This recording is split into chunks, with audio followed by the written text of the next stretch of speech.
Welcome to the episode of No Planning. That's right, I have absolutely no idea on an actual firm goal that I want to do for today's episode. I mainly just want to run around our area and work on a whole bunch of different things. But welcome back to another episode of AutoCraft Season 5. In the last episode, we built up this insane island right here, which was over 50,000 blocks, in preparation for our mega shop that is going to be going over here. We may be working on this a little bit in this episode, but we're not going to be making too much progress. Mainly, I want to work in our starter area slash just base area. I call this the starter area, but in reality, this has just become our base at this point. So I want to spend some time today just filling in the blank areas of our base, being like here, that right there, and even this spot here going alongside the river. I just want to mainly do this that way when we're walking around, there's going to be less areas that show that we need to do some work over there. And I would like to start off this episode right over here to the left side of our storage room, where we've kind of left this big area just empty since we finished the storage room. What I want to do is place a super smelter in this area, but I definitely need to terraform this a bit more, as it's just a slow slope going all the way down to the water. And if we want to put a build on here, we're going to need it to be more flat.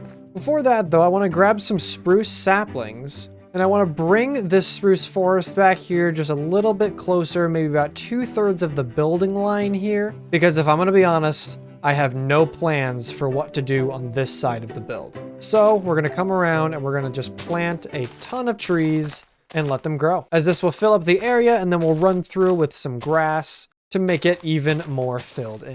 Trees have been added, and I've also smoothed out this land a little bit going down to the beach. However, I don't know if I like it. Because if I look at it from over here, I don't know, just something about it just isn't working. I don't know if whether or not that's the podzol over there. Honestly, I have no idea.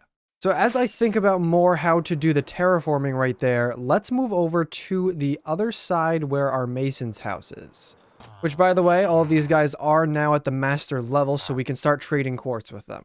Now, this side over here, I've left blank for, well, a very long time, as we are 8 months into the season now. And as this is the first thing that not only Jushik sees as he comes over the land bridge, but also anybody who's coming from the shopping district down this path, we definitely need to add something here. And now I'm not thinking this to be like a form of a big building. I was actually thinking to build something which we discussed a while ago. Back when we were first talking about the plans for the base, I said that we would be not only having these farm fields here, but we would also have pastures for animals. And I feel that this is the perfect spot to not only put a cow pen, but also a pig pen. And as for the fences, I was thinking we do the exact same thing that we've got over here. Now, I built these things a while ago, so I kind of have to look at these again. I know we played with wind, because the walls are more broken up on this side compared to this side. And it looks like we've got mainly stone bricks, andesite, and cobblestone. I also see that it has all this vegetation on it, but we'll worry about that afterwards. And stupid sweet berries! Alright, got all of these gray-scaled blocks. Let's see what we can make over here for some pens. First, I think we do need to remove this rock. We may be able to add it back in after, but we're definitely going to have to remove it first. Just in case, because I think I actually want to have this pen run up to right here. And I still want to make this whole area make sense, so if the wind is coming from this direction flowing this way, we need to have the more broken down side of the path be here and have this side be the flat bit. An also easy way to look at where the wind is going is by looking at my trees, as the tree slowly goes in that direction.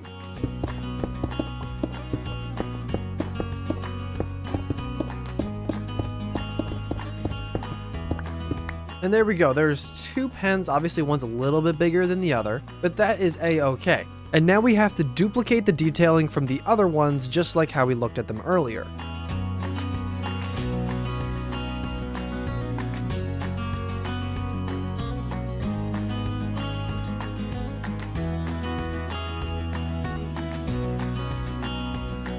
The pens are in, and the detailing did go well. Now, the only thing that I didn't actually think of when designing at least those pens over there, or must I say those fields and the fences around them, they're not as much pens, but I didn't account for the fact that I would need to make a pen that you're not able to jump out of. Because if we're going to have animals in here, they shouldn't be able to escape. Because if we compare that to, say, over here with this carrot field, we can obviously easily get out, no problem. That's something that we want to avoid, and I still think it looks pretty good. But of course, now comes the fun part of actually getting some animals in here. And I was thinking we do cows on this side and pigs on this side, but of course, we do need to get those animals over here. Luckily, we do have a cow right there for some reason, and I believe if I were to break away the pathway here, yeah, we have 2 cows under here, and actually this was the original pen from right when we built the house. I do realize that down here does look a little weird, but that's because this is where I normally come to get moss. So if we just make a little pathway that is going to lead back up to the surface, we can then use this to get the cows up, and we are just going to need some wheat. All right, this totally is not going to go bad at all. You guys just want to follow me up this way, please. And one good thing about these pens is that we're able to just walk straight up the wall and in. And there we go. Come on, you got this. There you go. Breed them up, and we now have started our cows, and I forgot that my fresh animations needs to be fixed. Oh, that is so cursed. I am just going to grab this cow and throw him in as well. And there we go. All right, and cows are here, and I will just come through and periodically breed them up. And now comes for the fun part. Pigs. I don't think that there's... Oh, there's a pig there. Okay, we have 1 pig that has managed to survive and is right here. We need 1 more. Luckily, he won't despawn because he's a passive animal, but I don't know where there's going to be another pig. We might have to go all the way out here. Okay, there's a pig right there. Just grab some carrots. And then I also have this boat that we can trap him in. All right, buddy, just get in the boat. And don't fall in a big cave. All right, let's make our way back over because we should be able to just take the river basically all the way. You're a speedy pig. Wow, you got some speed. Look at him go. Look at him go. And there's one. And here comes in a thunderstorm. Yay. I actually do want to sleep because if lightning strikes a pig, he will turn him into a zombified piglin. And I don't think I want that. And pig number 2 is now in the pen. And we can go boom and bop. And is this also going to be cursed? Yep, it is. All right, to wrap this area up, I want to throw in 3 trees. I'm thinking 1 here, 1 right here, and then the last one to go right here. Trees have been added, and they do add that little bit of verticality which I was looking for this area, because just having the pens of the animals in here doesn't add much to the skyline. And adding this tree in right here blocks the view a little bit of the things around it, so that way when you come in here, you are greeted with everything. And as if for walking over from Justick's area, well, there are things now. Now that we're done filling in this section, I want to come over to the beach where I have started a foundation for a fisher's hut. Something that I thought about which would be cool for us to add over here is an actual hut for where a fisherman would not really live, but would come here for when he wants to fish. Before this build, I want to take the foundation and just bring it up a couple more blocks. We're not really going to be using the foundation as anything for like a basement. This is just to raise the house up a little bit. Next up, I want to add these trap doors with some signs as a bit of a border or transition point that will take place in between the foundation and the actual building itself. And of course, I am 4 signs off. That's okay because we will be removing some of these. In fact, I think we're going to be removing, let's see, these 4 right here. Because I want to put in a porch right here with these pillars coming up on these sides, and then just with some stairs going down here. Then now for the actual structure itself, I want to take some oak logs and go maybe every 3 blocks we'll go up 3, except for on these shorter sides we'll go for the full length of the wall. And I do want to fill in the floor with spruce planks, and then we can give this some walls with the oak. And I'm even going to leave in a few spots for some windows. Which for that, I'm thinking 1 window here, and then we'll put another window here. And I also have these fences to ease the transition in between the oak logs and the oak planks. Feels like it just goes a little bit more smooth in between the 2. For the roof, we're just gonna do a basic roof where we use slabs, and then we make it come up to a smaller A-frame right here. And then we will fill the insides in with spruce slabs. And then for spawn proofing, we'll take some spruce buttons and lay them in on top. And we don't have anything for tough buttons, so let's use stone ones. And then for this part on the interior, I'm just going to use some spruce. And then finish off the interior roof with slabs. And I'll also grab some lanterns, so maybe put one right there. Then we'll also put one on the back door as well as maybe on the sides too. Because especially for this lantern here, not only will it start lighting up some things on the outside, but because we have the glass there, it will also light up the interior. And then now we need to do the dock and the interior, which I will do those off camera. And here we go. We have the interior done, where it's just a little tiny interior for just a little bit of small bits of storage where you can store your fish. We got the fishing rod up on the wall with a bed here in case you need to take a nap. And then if you come out this back door, it leads you down to the dock where you can do some fishing in 2 different spots. A little simple build, but it will add to this big blank area. Now for the stony beach line that we need to have run across the river, which I am just going to replicate what we have here on the other side that we did like, what, 10 episodes ago or something? So off camera, me and Calvin have been talking about making a game in the gaming district as a fun project for us to have together. And there he is right there. Hi, Grink. Hi. So we've already discussed this. So what do we want to do here? We want to do a minigame. So I think we need to show people how this discussion went, right? Yeah, that would probably be best. Well, it started like this, where we had a countdown, and, well, this happened. And, oh, all right, for sure we'll make it this time. Nope. There we go. And that's how it went too. I won first. Yeah, but that's when we thought, what if we make a battle royale, right?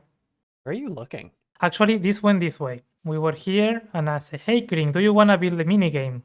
I said yes. Grink said yes. So we are going to make crossbows. We thought about the idea of making teams to fight. But then we realized that we both don't know a lot about redstone. So we are just going to have a helicopter, but probably it's not going to be a helicopter from where people can drop into the arena. So we need to build an arena. Do we pick a location for that arena? Yes. Let's go to the gaming district. Okay, so we need to pick out a location. Oh, look at that. Look at that. What are the chances? There's like an isolated island here in the shopping district.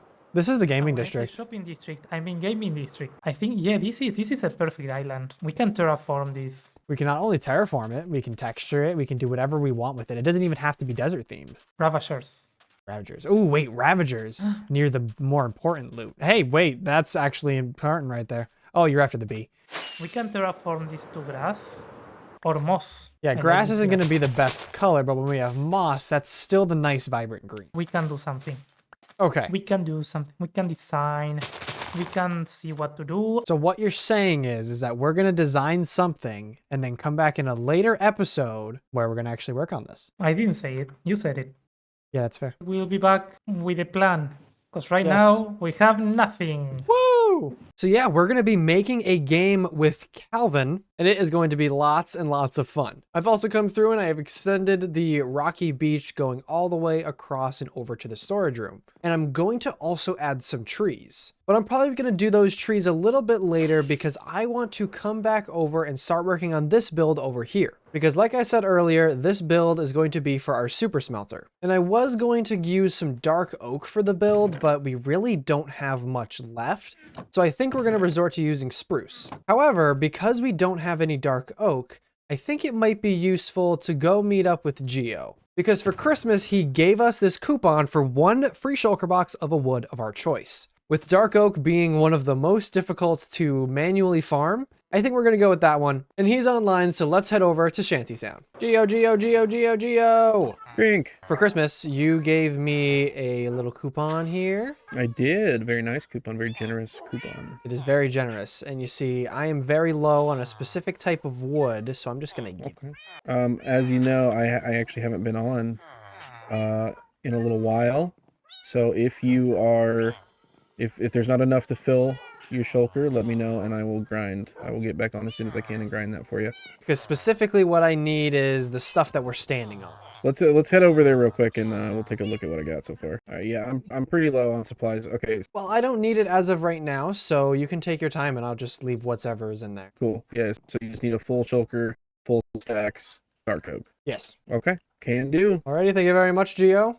Thank you very much. Thank you for that Christmas present that I'm now turning in, even though it's 2 months later. Bye-bye. Well, that was fast. It is only the next day, and it seems that we already have our shipment of dark oak logs. This is going to go a long way.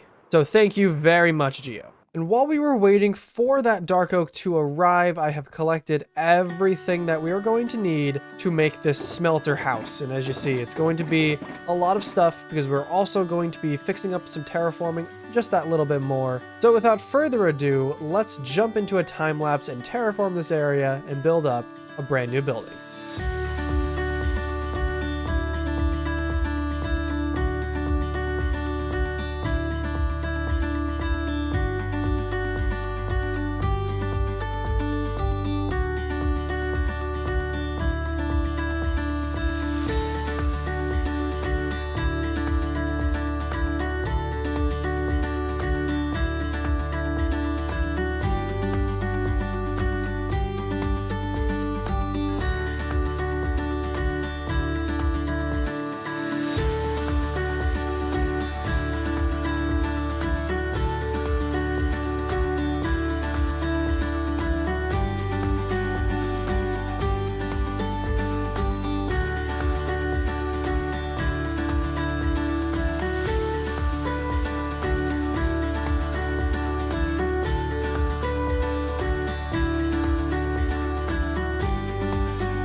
And the build is now done. If we come inside, there isn't exactly an interior just yet, as this is going to be one of our more functional buildings, so I'm not sure how we're going to do the interior. But if we come downstairs, I've started making a room in which the actual super smelter is going to be in which it is actually going to be right here. So up at the top, we're going to have the input chest, and at the bottom is where we're going to have the output. And basically, we're going to come to the back here and just clear out all of this space that's here and fill it in with a super smelter. And the reason why we have a double chest facing this way is because I'm going to try to do something a little bit different with this super smelter, in which it is going to be hard for me to describe it right now, but what I'm going to do is I'm going to build it up and then we're going to come back and we'll talk about it. And here we go. This is something that I was thinking. I did have to lower the output chest a little bit lower, but if we open up this door, here is the super smelter. So the way this works is that the input hopper is going to move along this rail, turn around, come back, and then just go through again. Basically, this is just two separate lines of furnaces.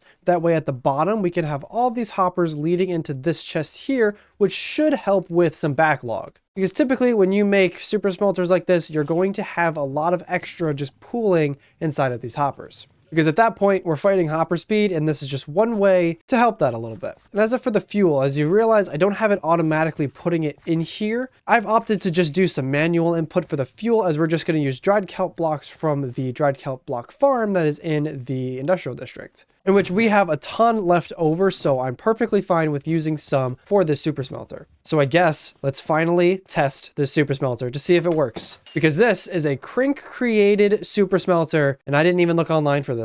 So let's see, I'm going to grab 2 stacks of stone here, and we're going to make 2 stacks of smooth stone because I never seem to actually have enough of that stuff. And all right, let's input both of these in here, and it is going to very quickly be put inside of the minecart hopper. And then now that it's all gone, we can flick the lever and then it will go, in which it is now done. So we can turn off this lever. And then if we look in this chest, it is very quickly filling up with smooth stone. This is going to be very beneficial and definitely useful, as if I ever needed to smelt anything, it came down to me placing furnaces inside of our storage room. So now all that is missing is a pathway and some finishing touches. And here is our brand new pathway. Not only have I added the pathway in, I've also scattered some more grass around the area just to fill it in a little bit more, as well as I've done one other thing. If we go inside, we now have a map of our area. This is the first time I've ever actually taken a map of our area, and I didn't lock this, so this will update eventually, because I feel like at this point, there's kind of no point in us locking the map, as we are already about 2/3 of the way through the season. So there isn't really going to be any monumental changes to the map besides that island right there. So with that being said, I'm just going to keep it as is. However, that is going to have to wrap up this video. For this being a video where we didn't have any planning, we got a good amount of stuff done today. With that being these pens over here, this fisher's hut, and the main thing being this smelter's house over here. In the next episode, I hope to come back over to this island so we can get working on a bit more of our brand new shop. as I was going to work on it a little bit today, but it seems that we have run out of time. Plus, I need to design a little bit more of it. And hopefully, pretty soon, we can also start working with Calvin on that game that we are going to be making in the gaming district. So I hope you all have a good day or night or whatever it is right now. And I will see you all in the next one. Goodbye. Don't forget to subscribe.